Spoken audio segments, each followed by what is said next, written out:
صرف فرما دی اور ملکی اور ملی اور دینی اسلامی ہر طرح کی خدمات میں وہ سر فہرست رہے۔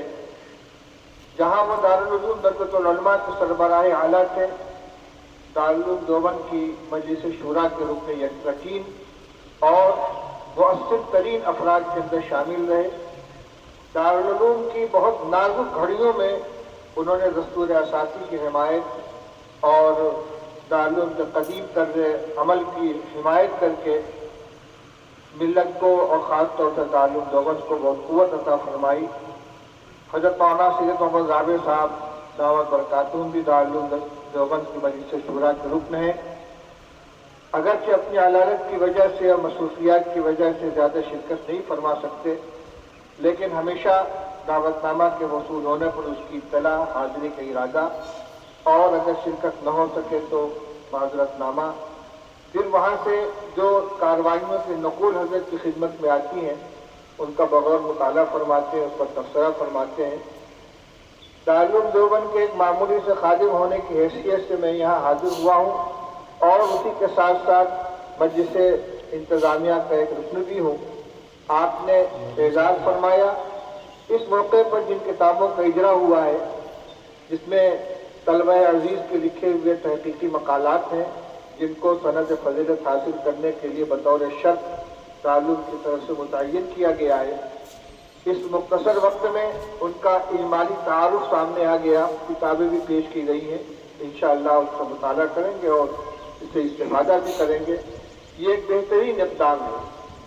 طلباء کے خفیہ صلاحیتوں کو اجاگر کرنے کے لیے اپنے اساتذہ کی نگرانی میں ان کو جو موقع دیا گیا، یہ ان کے آئندہ علمی کام کے لیے مہمیز کا کام دے گا اور اس سے ان کی صلاحیتوں کے اندر اضافہ ہوگا۔ اس کے ساتھ ساتھ دیگر قدیم فضلاء کی جو تصنیفات اور ان کے تحقیقی کام ہمارے سامنے آئے ہیں، اس کی آج یہاں ہمت افزائی کی جا رہی ہے۔ یقیناً یہ سلسلہ جاری رہنا چاہیے۔ آج کا یہ اجلاس جمعیت الاصلاح کے ذریعے انتظام ہو رہا ہے۔ یہ جمعیت بھی جیسا کہ تعارف کرایا گیا تقریباً 100 سال پرانی ہے، یعنی جو دارالعلوم برکت العلماء کے قیام کا زمانہ ہے اسی وقت یہ جمعیت بھی قائم ہے، اور اس کا بنیادی مقصد طلبہ میں تقریر اور تحریری صلاحیت کو مضبوط کرنا، ان کی خفیہ صلاحیتوں کو اجاگر کرنا، تصنیف و تالیف کا ذوق پیدا کرنا، تقریر کی مشق کرانا، اور دارالعلوم برکت العلماء میں جو اس کا ایک امتیاز ہے کہ اردو اور عربی دونوں زبانوں کے اندر تقریر و تحریر کی مشق کرائی جاتی ہے، اس سے اس جمعیت کی کارکردگی اور اس کے حسن عمل کا بھی اندازہ ہوتا ہے۔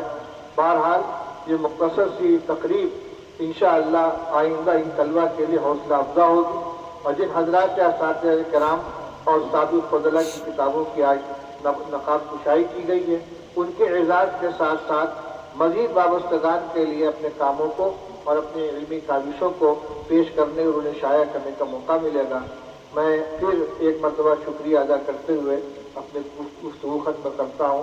وآخر دعوانا الحمدللہ رب العالمین۔